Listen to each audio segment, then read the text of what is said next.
Buka halaman 21. Halaman 21.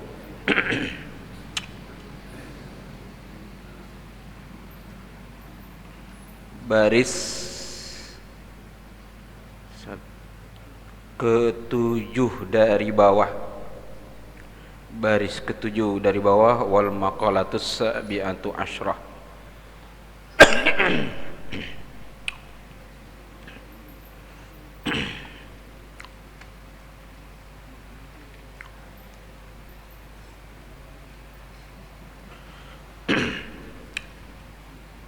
Baris ketujuh dari bawah ya, halaman 21.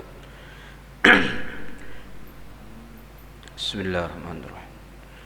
Al-Fatihah hadratil Nabi Mustafa Rasulullah Sayyidina Muhammad sallallahu alaihi wasallam wa alihi wa zawjihi wa alihi wa dzurriyyatihi min wa ikhwanihi min al-yawmis salihin wa sahabati wa tabi'in wa tabi'in wa man tabi'ahum bis-ihsan ila yaumiddin. Bismillah arwahil a'immatul arba'atul مستحيين ومقلدين في الدين والعلماء الآمين والفقهاء ومدرسين القرآن والمفسرين والصادقين في المكفين والمصلين فينا والمخلصين للمجاهدين في سبيل العالمين. ثم إلى روحي عن العلامة الإمام ابن حجر العسقلاني الشافعي وعن العلامة الشيخ محمد نواوي البندني وعن العلامة الشيخ ياسين الفدني وعن العلامة الحبيب السلمي وعن العلامة الكاجي محمد السلمي وعن العلامة الكاجي أحمد زين بن إسماعيل وعن العلامة الكاجي أحمد زين الدين ووصولهم وفروهم. بسم الله الرحمن والدينا ومشايخنا ومعلمينا وأساتذتنا وجماعتنا وإخواننا أجمعين أن الله يغفر لهم ويرحمهم ويولي درجاتهم الجنة وينفعنا بعلومهم وأنوارهم وأسرارهم ونفعاتهم في الدين والدنيا والآخرة وبجهة أن يرزقنا المنافع والمتقبل رزقنا على السنة والنوار عنتي والهدي بالرحمة والجهة إلى نبينا محمد صلى الله عليه وسلم. الفاتحة. أعوذ بالله من الشيطان الرجيم. بسم الله الرحمن الرحيم. الحمد لله رب العالمين الرحمن الرحيم مالك يوم الدين إياك نعبد وإياك نستعين صراط المستقيم صراط الذين أنعمت عليهم غير المغضوب عليهم ولا الضالين آمين. بسم الله الرحمن الرحيم. Alhamdulillahi Rabbil Alamin wa bihi nasta'in ala umuri dunya waddin wassalatu wassalamu asyrafil anbiya wal mursalin Sayyidina Muhammadin wa ala alihi wa sahbihi ajma'in amma ba'd. Fa inna asdaqal hadisi kitabullah wa khairal hadi hadi Sayyidina Muhammadin sallallahu alaihi wasallam wa syarrul umuri muhdatsatuha wa kullu muhdatsatin bid'ah wa kullu bid'atin dhalalah wa kullu dhalalatin finnar. Qala al-muallifu rahimahullah ta'ala wa nafa'ana bihi wa bil bidarain. Subhanaka la ilma lana illa ma 'allamtana innaka antal alimul hakim. Wafiq lana wahdina ilal haqqi was siratal mustaqim. Allahumma anfa'na bima 'allamtana wa 'allimna ma yanfa'una wa zidna 'ilman ya arhamar rahimin. Wal maqalatus sabi'atu asyrah. Qila as'adun nasi man lahu qalbun alimun wa badanun sabirun wa qana'atun bima fil yad ila akhirih.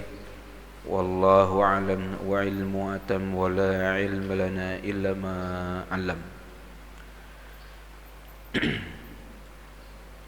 Para guru, para asatidz dan jamaah sekalian rahimakumullah.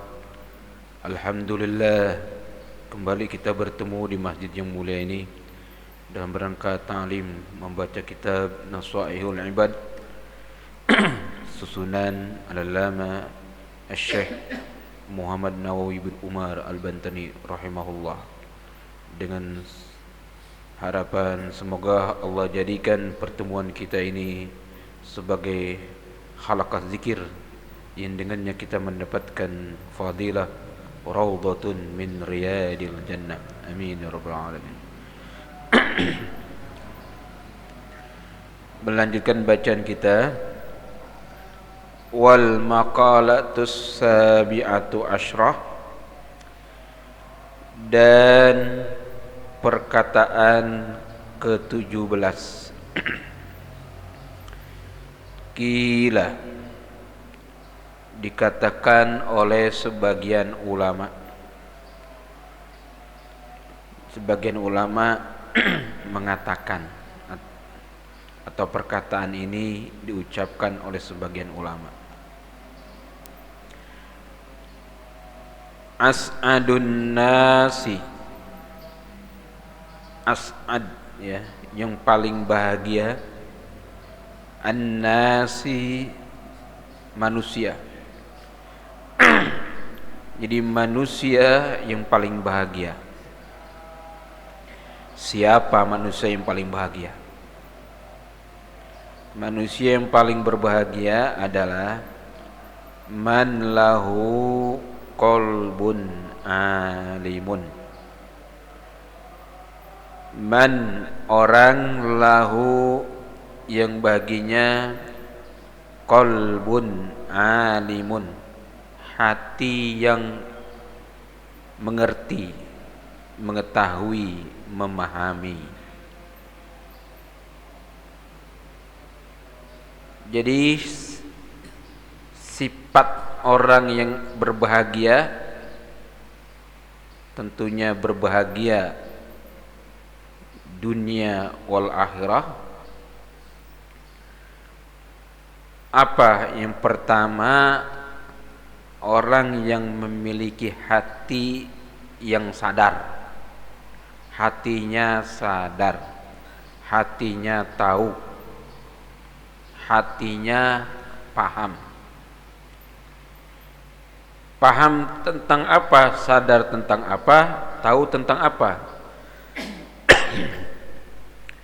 Bi anna Allah ta'ala ma'ahu fi ayyi mawdi'in kana. Dia tahu, hatinya tahu, hatinya sadar, hatinya faham bahwa Allah Ta'ala membersamainya di tempat manapun dia berada. Meyakini, menyadari ya, bahwa Allah selalu mengawasi setiap orang, setiap manusia, setiap hambanya. Ini nasihat ya. Kalau kita mau bahagia ya, fid dunya wal akhirah, maka hendaknya kita punya kesadaran, punya pemahaman, punya keyakinan selalu dalam jiwa kita bahwa Allah selalu mengawasi kita dalam kondisi apapun dan dimanapun. Inilah kesadaran yang disebut sebagai oleh sebagian ulama sufi disebut dengan muraqabah. Muraqabah adalah suatu sikap jiwa, kesadaran diri bahwa Allah selalu mengawasi kita. Allah itu khabirun, maha mengetahui yang rumit-rumit, yang kecil-kecil tuh khabirun tuh. Ya. Yang rumit, yang kecil, yang renik itu Allah tahu. Yang kita keluarin dari dalam hati, yang masih ada di dalam hati kita, itu Allah tahu. Ya. Bukan hanya mengetahui yang zahir, tapi yang batin itu Allah tahu. Khabirun. Allah itu ya alimun, mengetahui, ya, tahu sesuatu yang terjadi, sesuatu yang sedang terjadi, dan sesuatu yang akan terjadi. Akannya pada menit selanjutnya atau hari selanjutnya, jam atau setelah menit, jam, hari, tahun, abad, bahkan seterusnya. Itu Allah sudah mengetahui segala sesuatu, baik yang tengah terjadi, yang telah terjadi, yang tengah terjadi, yang akan terjadi. Kesadaran itu ada dalam kita. Kita mau ngapain, Allah udah tahu. Kita sekarang lagi ngapain, Allah pasti tahu. Habis ngaji mau ngapain nih, kepengenan kita, Allah udah tahu duluan. Nah, karena Allah ya khabirun, alimun, raqibun, ngawasin kita, maha mengawasi. Allah itu salah satu sifat di antara sifatnya tadi itu khabirun, al-khabir, ya, al-alim. Kemudian ar-raqib, yang mengawasi, ya. Jadi wa ma yalfizu min qaulin illa ladaihi raqibun atid. Ucapan perbuatan pasti dicatat oleh malaikat raqib dan atid yang Allah tugasin. Kalau Allah nugasin malaikat, apakah Allah enggak tahu? Justru karena Allah tahu, Allah tugasin tuh untuk mencatatnya, ya. Allah maha mengawasi segala hal perbuatan dan ucapan setiap manusia. Maka dalam hadis Nabi yang kita baca dulu dalam kitab Ar-Arba'in An-Nawawiyah itu, apa yang disebut dengan maqamul ihsan. Nah, maqamul ihsan ya, itu semakna, berdekatan maknanya dengan maqam muraqabah. Jadi dalam hadis Nabi itu disebutkan, Nabi kan ditanya, mal ihsan, oleh malaikat Jibril. Nabi tanya, apa itu ihsan? Nabi menjawab, anta budallaha ka'annaka tara fa illam yakun fa illam takun tara fa innahu yarak. Ihsan itu adalah anta budallaha, engkau beribadah kepada Allah, ka'annaka tara, seakan-akan engkau melihatnya. Fa illam takun tara, jika kamu tidak melihatnya, fa innahu yarak, maka sesungguhnya Allah itu pasti melihat engkau, melihat kamu. Jadi kesadaran dalam kita beribadah bahwa kita berhadapan dengan Allah Subhanahu wa ta'ala, karena Allah maha melihat, maha mengetahui, maha mengawasi, ya. Kalau hidup ini adalah ibadah, berarti kesadaran kita, semua gerakan dari kehidupan kita ini harus dalam kesadaran Allah mengawasi, Allah melihat, dan Allah mencermati, ya, mencatat, ya, menyuruh malaikatnya untuk mencatat, memperhitungkan, al-muhsi. Nanti kalau baik, tentu perhitungannya adalah balasan yang baik, buruk adalah balasan yang buruk. Al-muhsi. Jadi Allah juga al-muhsi, yang akan memberikan perhitungan atas amal perbuatan kita. Maka kalau kita ada sikap muraqabah, akan takut berbuat dosa. Kenapa orang berani berbuat dosa? Salah satunya kemantepan keyakinannya nggak ada bahwa Allah mengawasi dia, gitu kan? Allah selalu mengawasi dia. Ya, dia berbuat dosa karena nggak ada yang tahu,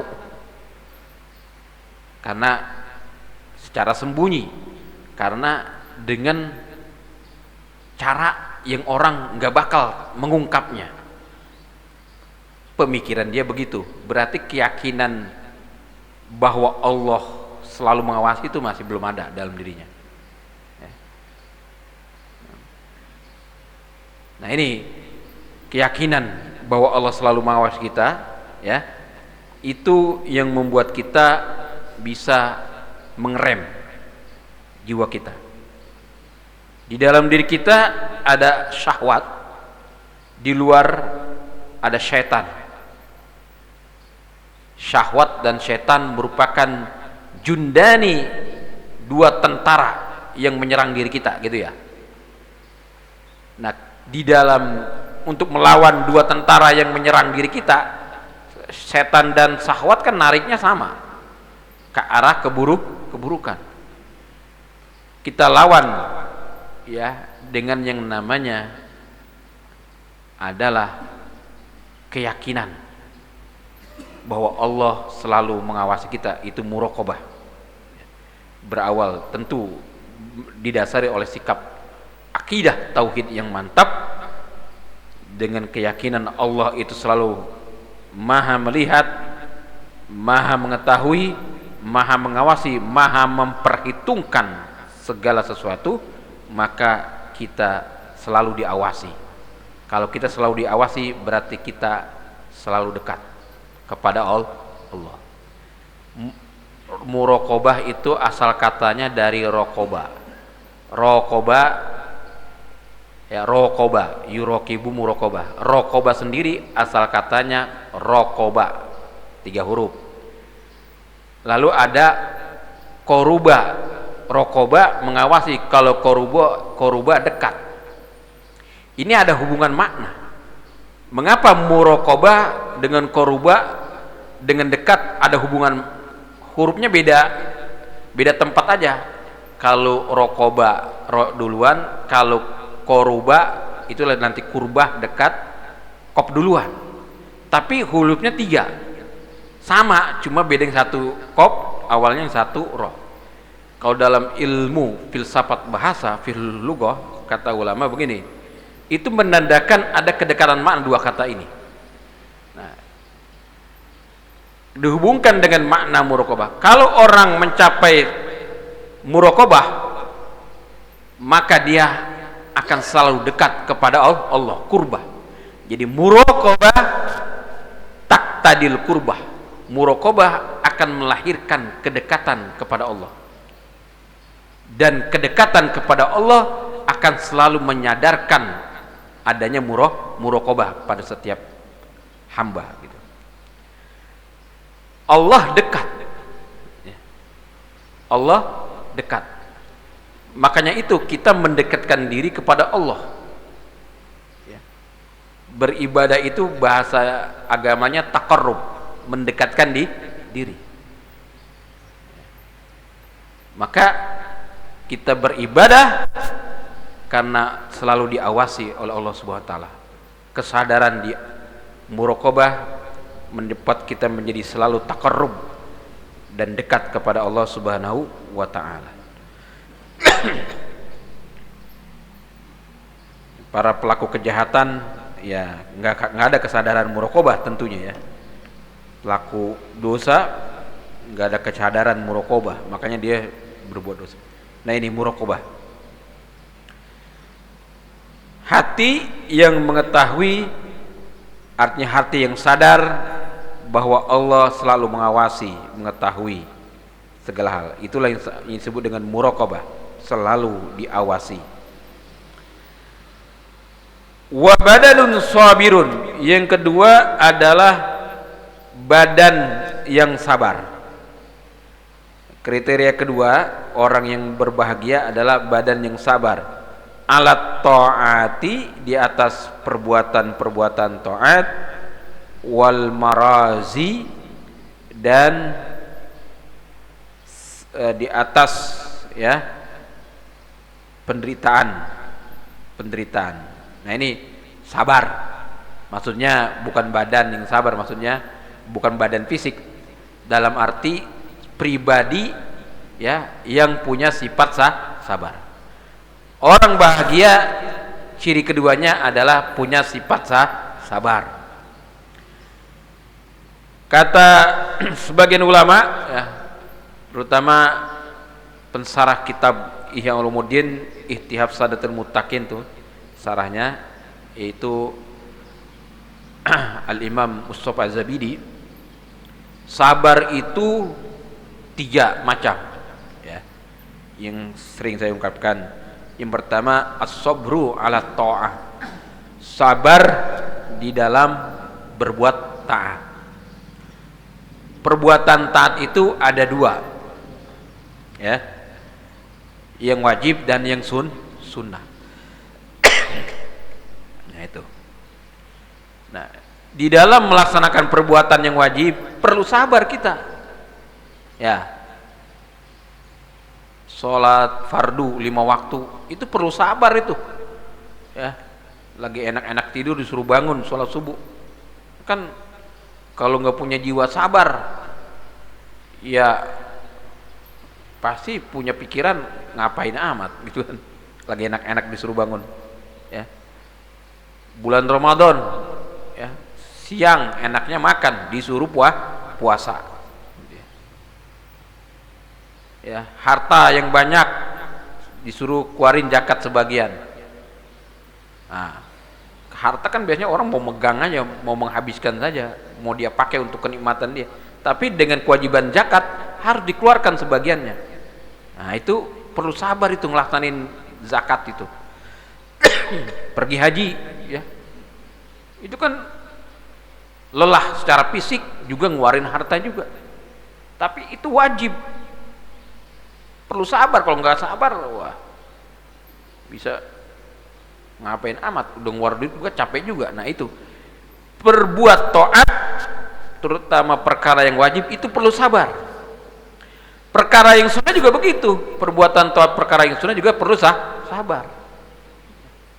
Kalau nggak sabar bubar, kalau nggak sabar bubar ya. Itu ibadah mahdo, ibadah sosial, ibadah yang berhubungan dengan muamalah ya, membina ya apa, hubungan yang baik, silaturahim, itu kan perlu sabar juga. Silaturahim perlu sabar nggak? Perlu. Kayak begini, saya datang mulu ke rumah dia nggak pernah datang ke rumah kita. Gitu kan. Ya nggak apa-apa, yang datang dapat pahala, yang nggak datang nggak dapat pahala. Ya sabar, karena Anda berbuat taat itu harus sabar. Kita kunjungi orang itu kan dapat pahala kita ya, kita doakan orang itu dapat pahala. Saya doain mulu dia nggak pernah doain saya. Saya bantu mulu dia nggak pernah dibantu. Ya itulah, berbuat baik pun kita harus sabar. Itu sabar ala ta'ah. Jadi jangan kita merasa sia-sia dengan berbuat baik ya, lantaran orang lain nggak membalas kebaikan kita. Kenapa kita menunggu balasan orang, bukan balasan dari Allah gitu. Kita juga disuruh berbuat baik, masalah yang membalas itu nanti Allah. Pamay ya'mal misqala dzarratin khairan yarah, akan lihat dapat balasannya, ya Allah yang balas. Wa ma rabbuka bizallamin lil abid, Allah Tuhanmu tidak akan zalim dengan hamba. Kalau dia berbaik pasti dibalas, meskipun orang yang mendapat kebaikan kita enggak balas. Nah itu perlu sabar tuh. Kalau nggak sabar, gue berhenti dah. Ngaji perlu sabar nggak ngaji? Perlu sabar. Ngaji capek, kan begitu-begitu aja, ya sabar. Memang kan pahalanya gede. Kalau pahala gede itu memang kalau nggak sabar ya akan hilang pahala itu. Ya, kita menghadiri ta'lim itu perlu sabar. Sabar dalam taat. Yang kedua, as-sabru anil muharramat, anil ma'asi. Sabar dari berbuat dosa yang haram. Ya. Perkara haram sekarang kita ya menghindari perkara haram itu perlu sabar tuh. Yang pejabat nahan diri dari korupsi, dari kolusi, dari nepotisme, menahan diri dari KKN, ya, itu perlu sabar itu, ya. Dengan jabatan dia yang tinggi, dia bisa tanda tangan dengan mudah, ya. Apapun bisa dia dapatkan dengan kekuasaan, kewenangan dia punya. Kalau nggak sabar-sabar terhadap dorongan, omongan, godaan dan sebagainya, itu bisa terjadi namanya korupsi, kolusi. Dengan kekuasaan, kekayaan yang didapatkan, apa aja bisa dia lakukan. Kalau nggak sabar itu, atau dia didorong-dorong, percuma, ya, jabatan tinggi, tapi penampilan begitu aja. Wah, ambil dong, wah, bagian, itu didorong-dorong, dipanas-panasin, padahal kemampuannya memang segitu, penghasilan masih terdoronglah untuk korupsi. Kalau nggak sabar menghadapi yang begitu, terjadilah korupsi. Itulah ada orang korupsi karena dorongan bininya, orang korupsi karena dorongan temannya, karena dorongan kawannya dan seterusnya. Nah ini sabar dari berbuat yang haram. Orang makin narkoba, main judi online, dorongan temannya, diejek sama temannya, nggak kuat juga, akhirnya ngikutin judi online. Jadi udah jadi ini penyakit ya. Semua ya, data dari Kementerian Informasi itu semua lapisan sudah ada yang terlibat judi online ini. TNI Polri ada itu, ya. Semua lini. Nah ini perlu sabar tuh menghadapi dorongan seperti itu, tarikan seperti itu. Kalau nggak sabar-sabar, ya, kejeblos juga. As-sabru anil ma'asi atau anil muharramat. Yang ketiga, as-sabru alal musibah, alal musibah, sabar ya dari atas musibah. Nah ini kata ulama, sabar al musibah itu adalah berasal dari husnul yakin, keyakinan yang bagus. Ada keyakinan yang bagus bahwa segala musibah itu dari Allah dan Allah Maha tahu tentang apa tujuannya dan siapa yang akan dikenai musibah itu Allah Maha tahu. Allah tidak akan memberikan musibah kecuali seukuran kemampuan hambanya. Mesti ada keyakinan musibah yang Allah berikan kepada kita, pertama itu pasti seukuran kemampuan kita. Yang kedua, musibah itu adalah untuk menguji keimanan kita. Yang ketiga, musibah itu akan mendatangkan pertama pelipat gandaan pahala, yang kedua penghapusan dosa. Nah itu selama apa? Sabar kita gitu.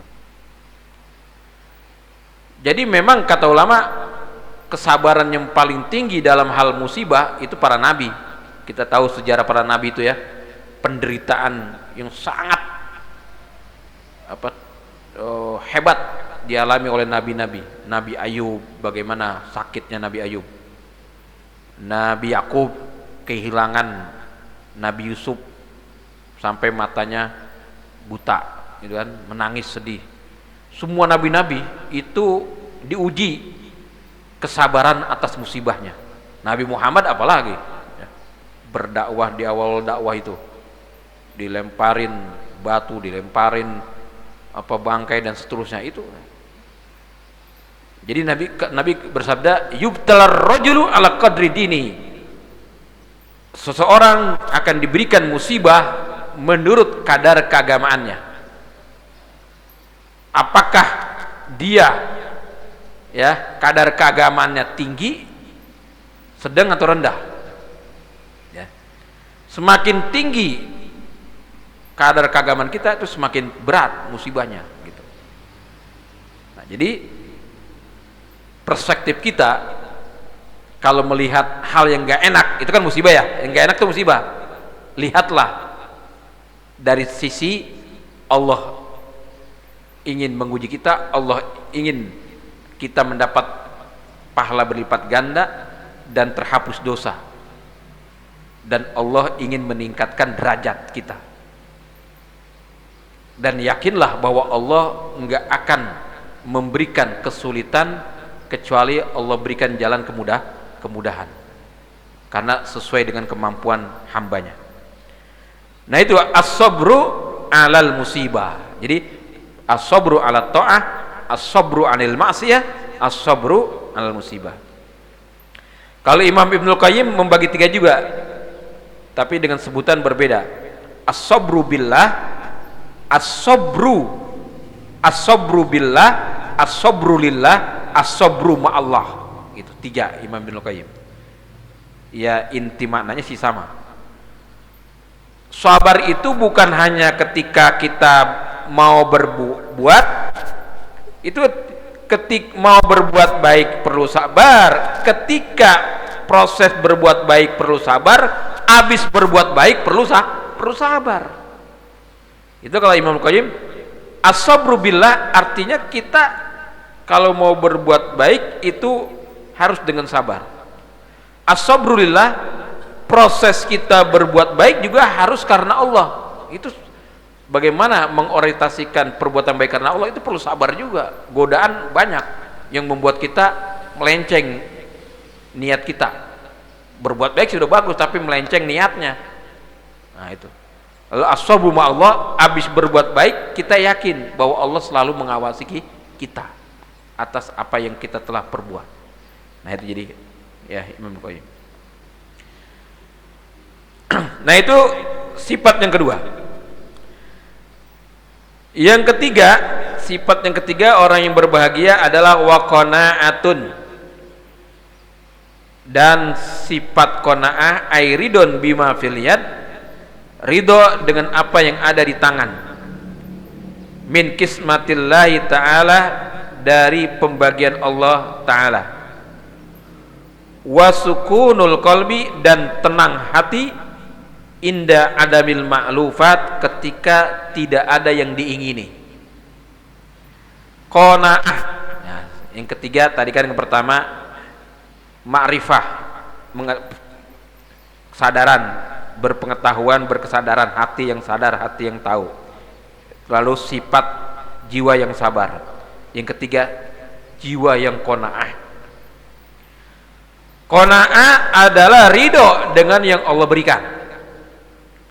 Ar-ridho bikismatillah, ridho dengan Allah berikan kepada kita.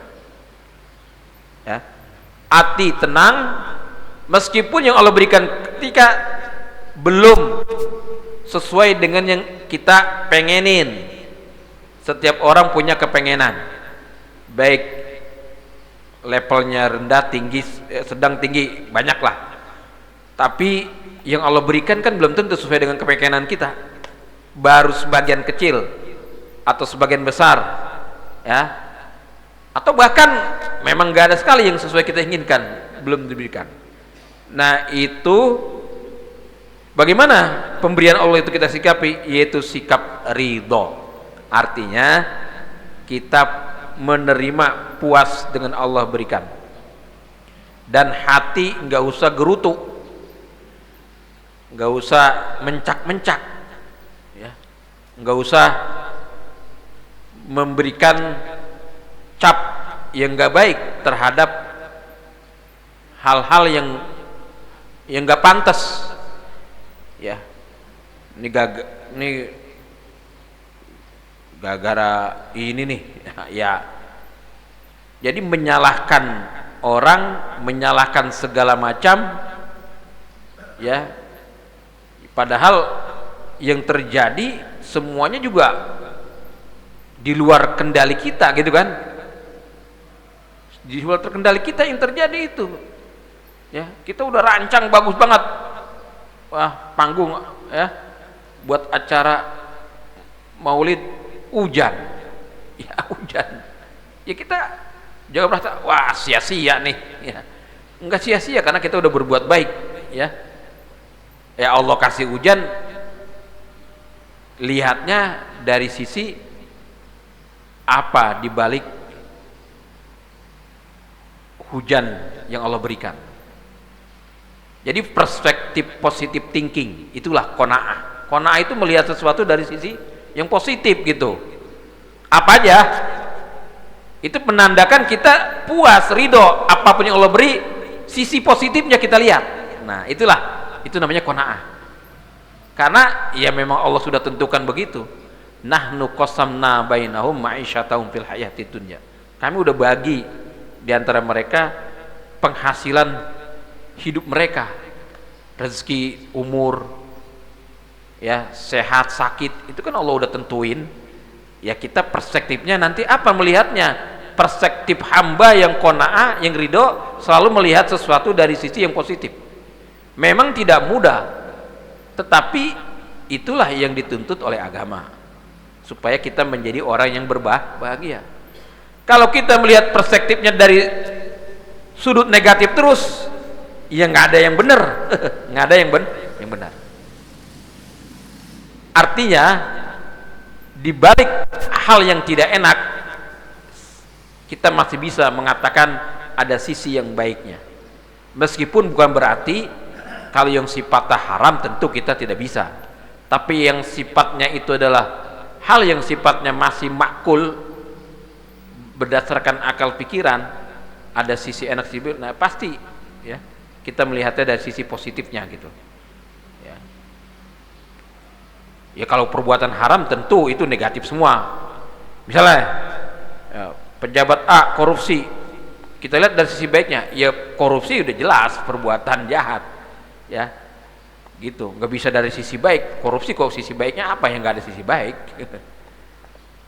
ya. Jadi tapi yang sifat-sifatnya itu keduniaan dalam arti kesehatan, rezeki ya, keadaan kita yang bermacam-macam ini, itu sisi positifnya.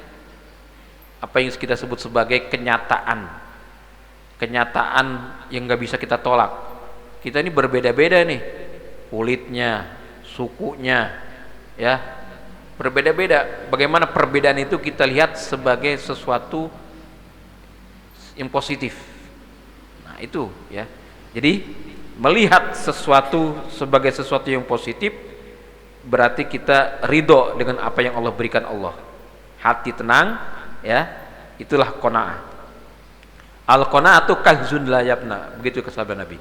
Qanaah itu adalah gudang yang tidak akan pernah habis. Kalau orang punya gudang isinya banyak kekayaan, nggak ada habis-habisnya, itulah qanaah. Orang kaya tapi nggak ada qanaah, pada saatnya akan habis juga gitu kan ya. Artinya sebenarnya dia nggak kaya juga. Laisal gina an kasratil arad walakinnal gina nafs. Jiwa yang kaya itulah yang membuat dirinya menjadi kaya yang hakiki. Selama kita masih butuh, itu fakir. Fakir itu artinya butuh ya. Makanya Allah itu maha kaya karena Allah nggak butuh. Antumul fuqara, Allah bilang itu. Wahai manusia, kamu itu fakir. Dalam arti kita selalu butuh gitu ya. Wa nahnu agniya, kami, kata Allah, Tuhan itu maha kaya. Allah itu ghaniyun. Al-ghani, maha kaya, artinya nggak butuh gitu ya. Nah itu. Maka Allah menyuruh kita memiliki jiwa yang kaya. Memang tidak mudah ya. Tapi kita bisa berjuang untuk memiliki sifat-sifat yang baik seperti itu sama-sama ya. Saya pribadi juga nggak mudah juga, tapi kita sama-sama bagaimana meningkatkan kualitas diri kita dengan sikap jiwa yang kaya atau qanaah itu. Jadi ya, ini 3 kriteria orang yang berbahagia: hati yang sadar, hati yang berkesadaran, jiwa yang sabar, dan jiwa yang qanaah. Itulah kunci hidup bahagia di dunia dan di akhirat. Ya, demikian ya yang dapat kita baca. Sebelum nanti ada pertanyaan, saya ingin menjawab pertanyaan yang tempo hari saya bilang tentang Abu Nawas ya, Bapak ya. Ya Pak Haji. Jadi Abu Nawas itu nama aslinya itu Abu Nawas itu nama populernya. Kita nama Abu Nawas ya. Itu nama aslinya Al Hasan bin Hani Al Hakami. Beliau lahir di Iran tahun, menurut pendapat yang kuat, 141 Hijriah. 141 Hijriah. Berarti Imam Syafi'i lahir 150 Hijriah. Nah, jadi ya beda, lebih dulu Abu Nawas ya. Imam Malik bin Anas lahir ya mirip ya, hampir sama ya, seumuran nih dengan Imam Malik bin Anas. Kalau Imam Abu Hanifah enggak, lebih dulu, beliau meninggal pada tahun 150. Jadi 141 Hijriah lahirnya tuh. Wafat pada tahun 199 Hijriah. Ya, umurnya kurang lebih 54 tahun. Ya. Ada yang mengatakan 58 tahun, jadi sekitar 50-an tahun lah gitu ya. Ikhtilaf ulama. Beliau ya menekuni sejak muda itu cinta ilmu, maka sering hadir di majelis ilmu dan cinta yang namanya sastra. Nah, makanya beliau banyak syair-syair, dikenal sebagai penyair juga gitu. Nah, karena banyak berkenalan dengan penyair, akhirnya beliau terpengaruh dengan gaya hidup penyair. Syair-syair para penyair di zaman itu, ini kan beliau ini hidup di zaman Khalifah Harun ar-Rasyid. Itu penyair-penyair tuh saling lomba-lomba membuat syair. Nah, Abu Nawas ikut terpengaruh, akhirnya membuat syair-syair. Nah, syair-syair itu kalau bahasa sekarang syair-syair yang kontroversial. Yang ya ada yang memuji khalifah, ada yang mengkritik khalifah. Akhirnya dia beberapa kali dipenjara karena syair-syairnya itu syair-syair yang kontroversial. Dan di masa bergabung dengan para penyair-penyair itu, dia sempat kejeblos yang namanya minum khamar. Nah, itu memang zaman dulu yang namanya penyair dengan khamar itu sudah, kau jarang orang sekarang seniman ya. Seniman tuh sama minuman khamar, sempat minum khamar, keluar masuk penjara dan seterusnya oleh Khalifah Harun ar-Rasyid, sempat dipenjara ya karena perilaku syair-syair yang dibuatnya itu. Lalu setelah itu beliau pada masa akhir hidup, menjelang akhir hidupnya, beliau bertobat menjadi orang yang soleh, yang syair-syairnya itu menjadi syair yang kita dengar berupa nasihat-nasihat agama. Jadi berubah setelah beliau bertobat. Jadi perjalanan hidup beliau itu kayak perjalanan apa ya, orang yang awalnya populer sebagai penyair, lalu kontroversial ya, kayak tadi suka minum khamar dan sebagainya, di penjara, keluar masuk penjara. Tapi di bagian akhir hidupnya beliau bertobat dengan taubatan nasuha, lalu menjadi penyair membuat syair yang sifatnya mauizah hasanah, yang kita beberapa kali kutip syair-syair dari beliau yang sifatnya mauizah hasanah. Itu setelah beliau bertobat sampai akhir hayat beliau menjadi orang yang baik. Syair-syairnya menjadi terkenal itu, ya. Seperti ilahi lastu lil firdausi ahla, gitu kan? Wala aqwa ala naril jahimi, fa innaka ghafirudz dzambil azimi, ya. Junubi misla dadir romali. Itu ya, sebagian syair yang sering kita ucapkan itu syair nasihat itu, ya. Sufi, ya, dia beliau menjadi sufi, di akhir hidupnya beliau menjadi sufi gitu. Jadi itu Abu Nawas. Nah, disebut populer Abu Nawas kenapa? Nawas itu karena apa? Dari nawasa. Nawasa itu artinya memanjang. Karena beliau di masa muda ketika masih penyair, rambutnya panjang sampai ke pundak, berkuncir. Kalau kita lihat memang penyair kan begitu, sastrawan yang kata saya dalam kontroversial, gaya tuh dari penampilan rambutnya beda. Itu ketika masih menjadi penyair yang kontroversial itu. Itulah ketika jadi penyair kontroversial, mereka para masyarakat menyebutnya, wah, nawas. Nawas itu artinya rambut yang berkuncir. Rambutnya kuncir dua ini sampai ke sini panjang dikuncir. Nawas ini yang terkenal nih, Abu Nawas gitu. Abu Nawas, Nawas itu dari artinya orang yang terkuncir rambutnya. Gitu. Itu padahal tadi namanya ya Al Husain bin Hani, ya, Al Hakami. Nah itu. Nah ini dalam kitab yang ditulis oleh Imam Az-Zahabi, ya, bisa ceritanya ini lebih panjang, ini sekilas aja ya. Syairul Alamin Nubala. Jadi beliau hidup pada tahun 141-190 Hijriah. Beliau hidupnya di Baghdad. Jadi pernah setelah di penjara pernah ke Mesir tapi balik lagi di Baghdad. Kita tahu Baghdad itu adalah ibu kota dinasti Abbasiyah. Kota metropolitan pada masa itu. Ibarat kita Jakarta lah kita. Kumpul di situ para penyair, para alim ulama. Pokoknya kumpul di Baghdad. Penyair-penyair juga banyak di Baghdad. Nah itu. Jadi beliau seperti itu dan dimakamkan di kota Baghdad. Dan beliau itu bukan orang Arab, orang Parsi. Karena tadi lahir di Iran, Persia. Ya, makanya cerita-cerita ulama Persia itu selalu mengutip Abu Nawas karena memang Persia jadi orang yang lahir keturunannya lain, bukan orang Arab. Nah itu ya tentang Abu Nawas kelas ya, Pak Haji nanti kemarin nanya itu.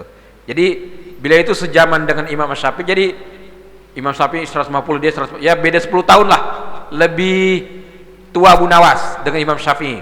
Kalau dengan Imam Ahmad bin Hanbal beliau sejaman. Nah Imam Ahmad bin Hanbal tuh hidupnya di Baghdad. Nah beliau tuh satu zaman tuh Imam Ahmad bin Hanbal. Kalau dengan Imam Malik bin Anas tentu karena Imam Malik bin Anas tuh hidupnya di Madinah ya, nggak pernah keluar Imam Malik bin Anas. Imam Syafi'i pernah ke Baghdad. Apakah karena Baghdad menjadi pusat ilmu, ya boleh jadi ya Imam Syafi'i itu bisa aja bertemu. Jadi Imam Syafi'i sempat ke Baghdad sebelum akhirnya pindah ke Mesir. Kalau Imam Abu Hanifah nggak ketemu. Jadi imam-imam besar juga yang hidup di Baghdad itu sejaman ya dengan tokoh-tokoh ini. Ya demikian. Ada yang mau bertanya tentang materi ini yang tadi? Ya silakan.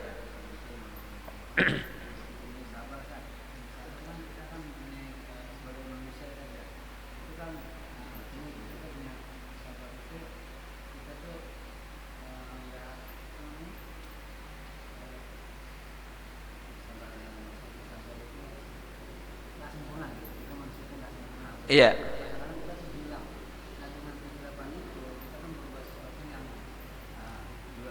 Iya.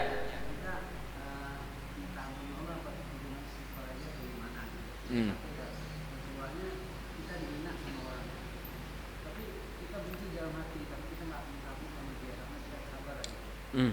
Tapi hinaannya itu buat motivasi buat kita. Hmm. Karena dengan hina itu yang termotivasi. Iya. Lu di sini lu, Hmm. bakal gua penyamin lu. Hmm. Tapi kita nggak bilang sama dia, kita benci sama dia. Maka kita harus minta maaf sama dia. Dan juga apabila dia dapat dosa atau pahala dari Allah karena dengan hinaan itu jadi motivasi buat. Ya. Yang pertama, kalau kita tidak sabar, apakah kita dosa? Nah, tadi sabar ada 3 macam. Kalau sabar ala taat, sabar di atas berbuat taat dalam hal perbuatan wajib. Kalau kita nggak sabar, akhirnya tidak melakukan perbuatan wajib kan banyak tuh yang fardu-fardu. Kita gara-gara nggak sabar, kita nggak laksanain, tentu kita dosa karena meninggalkan perbuatan wajib itu.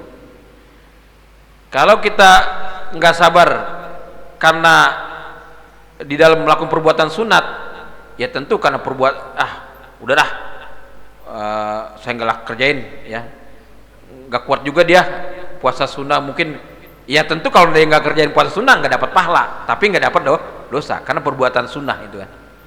Nah, kalau nggak sabar karena berbuat yang haram, ya dosa perbuatan haram, nggak sabar-sabar main judi juga akhirnya ketarik juga, ya dosa besar gitu.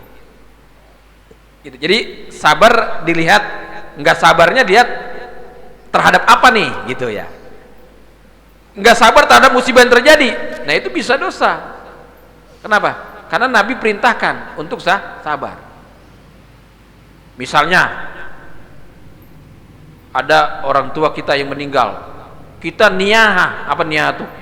Meratap, ngeraung-ngeraung nangisnya, itu nggak sabar, itu nggak sabar yang dosa tuh begitu. Niyah kan haram. Meraung-raung, kalau sedih wajar, ya itu adalah sesuatu yang baik, ya memang sedih. Nabi juga bersedih ketika anaknya meninggal gitu kan. Yang nggak boleh tuh niyah, meraung-raung, meratap. Nah itu nggak sabar atas musibah tuh, meratap, dosa itu gitu. Jadi dilihat, ya. Sabarnya berimplikasi, nggak sabarnya berimplikasi kepada apa? Itu. Yang kedua, sabar terhadap orang lain yang menghina. Kalau orangnya menghina, itu kan pasti dosa dia. Ya, berbuat jelek kepada orang lain kan, berbuat menghina kan dosa. Ya. Allah yahkiral muslimu al muslimah. Ya, tidak boleh Allah yahkiral muslim, tidak boleh ya orang Islam menghina muslim yang lainnya. Disuruh kita justru qaulun ma'ruf, perkataan yang baik. Menghina, mengejek, ya, menyakiti dan seterusnya itu jelas perbuatan dosa. Dia yang melakukan dosa. Kita yang dihina gimana? Sabar. Itu namanya sabar. Artinya kita yaudah, kita serahkan kepada Allah gitu kan. Jadi anggap ini sebagai motivasi gitu. Yaitu namanya melihat sisi positif gitu.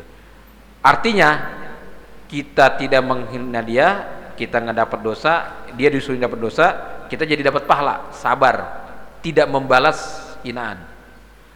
Ahsin ila man ahsana ilaik wa man asa alaik. Berbuat baiklah kepada orang yang telah berbuat baik kepadamu dan orang yang berbuat jelek. Kalau berbuat baik kepada orang yang berbuat baik, itu kan baik dibalas dengan baik. Ini enggak, orang berbuat jelek kita berbuat baik kepada dia, gimana? Ya kayak tadi, dia menghina, ya udah saya diam aja lah, sabar aja. Ya artinya kita enggak memberikan balasan keburukan karena kita pengen pahala. Ya itu sabar juga, itu sabar atas dari maksiat, dari berbuat dosa. Sabar dari berbuat dosa. Nah, ya kita rugi, ya kan? Nama kita, nah kalau nama kita dicemarkan, apa kita berhak untuk memperbaiki nama kita? Nah, kayak itu kalau bicara hak lain lagi. Kalau hak itu adalah sesuatu yang bisa kita lakukan. Kalau yang sifatnya hak, ya. Agama menyampaikan kalau yang itu merupakan hak silakan, tapi kalau itu yang kita nggak mau lakukan hak kita, kita justru bebasin, itu juga hal yang utama gitu. Itu sabar, bagian dari sabar juga. Misal begini, kalau dalam hukum Islam itu ada namanya kisos, ya. Kalau orang sengaja melukai orang lain, korbannya punya hak kisos. Saya kisos, hukum kisos, atau dia minta ganti rugi senilai luka dia, atau dia memaafkan. Nah, memaafkan inilah kata wala in sabartum, dan kalau kalian sabar maka sabar itulah yang terbaik. Tapi kalau jadi fa in aqabtum fa'aqibu bisma uqitum, kalau kamu ingin membalas maka balaslah sesuai yang telah ditentukan, semisal itulah hukuman kisos. Tapi kalau ya wala in sabartum, kalau kamu sabar artinya maafin, udah saya maafin. Nah, itulah wala nima ajrus sabirin, pahala paling besar itu adalah pahala orang yang sabar, yang maafin. Jadi itu agama nuntun begitu tuh. Tapi tentu itu bukan berarti kita kalau dalam hukum Islam itu ada pengadilan nanti. Pengadilan menentukan. Silakan hakim memberikan kepada wali korban atau kepada korban memilih hukuman yang mana. Ya gitu. Nah, termasuk kalau mengejek itu adalah merupakan sikap, ya tentu sikap itu kalau yang sifatnya merugikan secara hukum bisa aja hak kita untuk menuntut. Itu boleh karena kita dirugikan. Kalau kita memaafkan, ya itulah yang paling utama, yang paling baik, pahalanya yang paling besar. Itulah agama, adil ya. Jadi ada adil, ada fadl. Kalau adil, hak kita ingin laksanakan tuh sesuai dengan tuntunan agama, itu nggak salah. Memang itulah agama, beri tuntunan adil, kita ingin minta keadilan. Tapi kalau saya maafin dah, itu fadl, pahala yang besar. Keadilan Allah berikan kepada orang yang dilanggar haknya, dan keutamaan yang besar Allah berikan kepada orang yang memaafkan akibat haknya dilanggar. Itulah ya indahnya ajaran agama kita. Ya.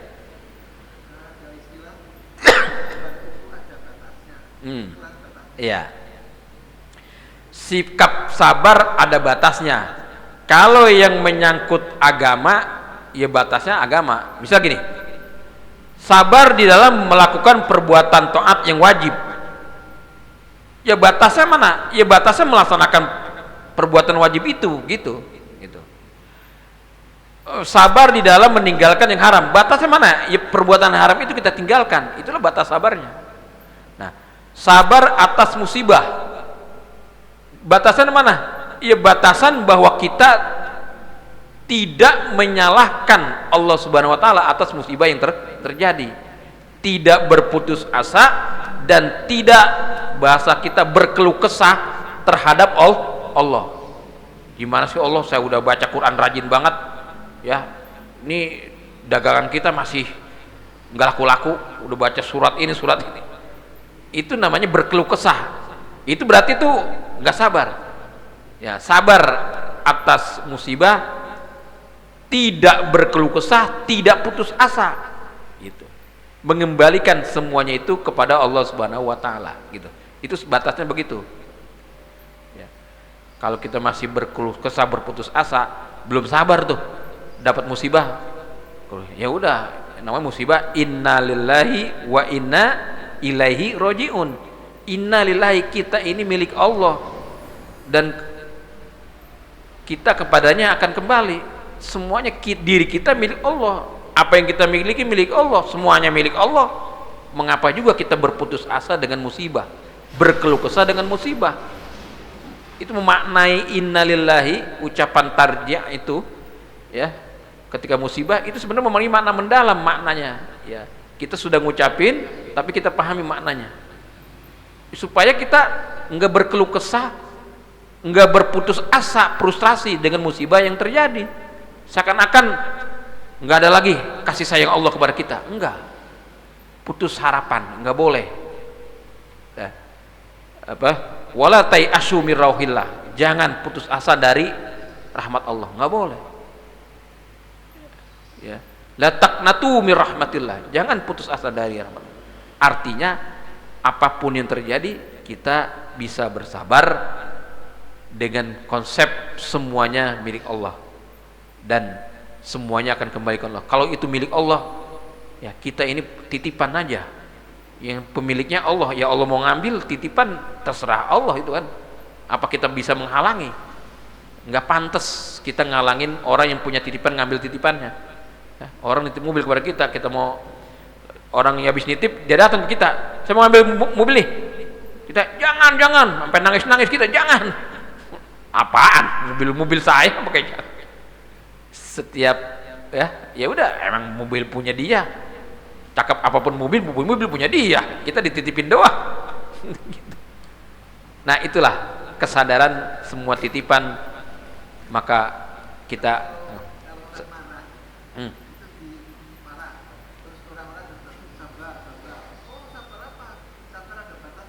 oh ya ya, marah dan sabar. Marah yang terkait dengan kepentingan diri itulah yang diminta oleh agama. Jadi Nabi mengatakan la tagdob, janganlah kalian marah. Maksudnya apa? Menahan diri dari yang membuat kita marah. Nah itu memang tidak gampang. Apa? Membalas kemarahan lalu menahan kemarahan kita, orang lain marah kita marah, itu memang tidak gampang. Ketika kita marah, kita masih dalam kesadaran, tidak melanggar hal yang haram, itu berarti batasnya begitu. Ya. Kita marah boleh nggak? Boleh, asal ada alasan yang jelas, gitu ya. Ada alasan yang jelas, boleh marah. Dan Nabi marahnya kalau ada alasan yang sifatnya keagamaan. Orang nggak sholat fardu, yang lain pada sholat fardu, ngapain pada ngobrol di situ? Sholat fardu, marah. Itu ngapain nih? Masih pada nonton TV aja. Orang udah maghrib, sholat maghrib, marah. Itu batasannya adalah untuk kepentingan agama, agar tidak juga bisa dalam arti tidak menimbulkan bahaya, gitu, bahaya yang lain.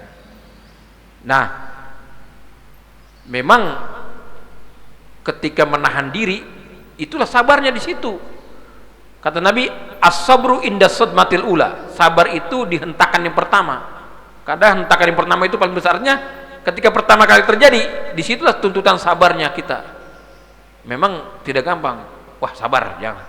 Ini yang paling pertama itu yang kita dituntut sabar, karena kau udah melampiaskan ya baru sabar, ya bukan sabar lagi itu mah.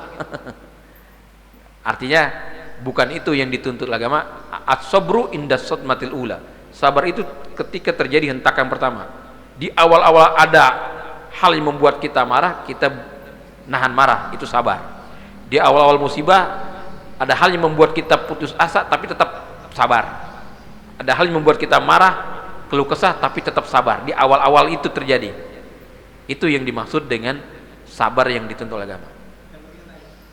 Kan sabar itu nggak ada batasnya. Hah? Itu sebenarnya sabar itu bukan nggak ada batasnya gitu. Enggak, sabar itu batasnya adalah ajaran-ajaran agama. Ya. Selama masih ada ajaran agama yang membenarkan, ya, itu artinya masih dalam batas ajaran agama. Ada batasnya itu maksud begini, kalau yang sifatnya melanggar ajaran agama itu bukan sabar lagi. Ngapain sabar?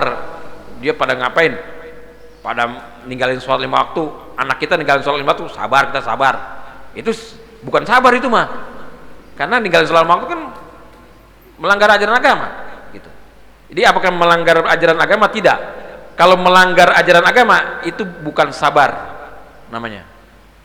Tapi kalau sesuai dengan ajaran agama itu baru sabar. Ya, sabar. Dia masih belum bisa, tapi sabar, kita terus ajak gitu. Artinya kesabaran kita itu tetap dilakukan dengan cara ya, menasehati, mengajak, bukan berarti biarin aja sabar kita. Nah, itu. Jadi batasannya melanggar ajaran agama atau tidak gitu. Harus kembali kepada tuntunan agama. Itu ya. Kira udah cukup ya. Baik, kita tutup membaca doa. Bismillahirrahmanirrahim. Alhamdulillahirabbil alamin. Allahumma shalli sallim ala sayyidina Muhammadin wa ala sahbihi wa barik wa sallim. Allahumma qsim minna khashyatika ma tahulu baina wa baina ma'asik wa min ta'atika ma tuballighuna bi jannatik wa min yaqini ma tuhayna wa masa'ib ad-dunya wa matina bi asma'ina wa bisani quwwatin ma hayatana waj'alhu warisa minna wa yas'al man yulama sunna man adana wa la taj'al musibatana fi dina wa la taj'al akbar hammina wa la mablagha ilmina wa la tusallit alaina ma la yahubbuka wa yarhamuna bi rahmatika arhamar rahimin. Sallallahu alaihi sayyidina Muhammadin wa alihi wasallam walhamdulillahi rabbil alamin. Wassalamualaikum warahmatullahi wabarakatuh.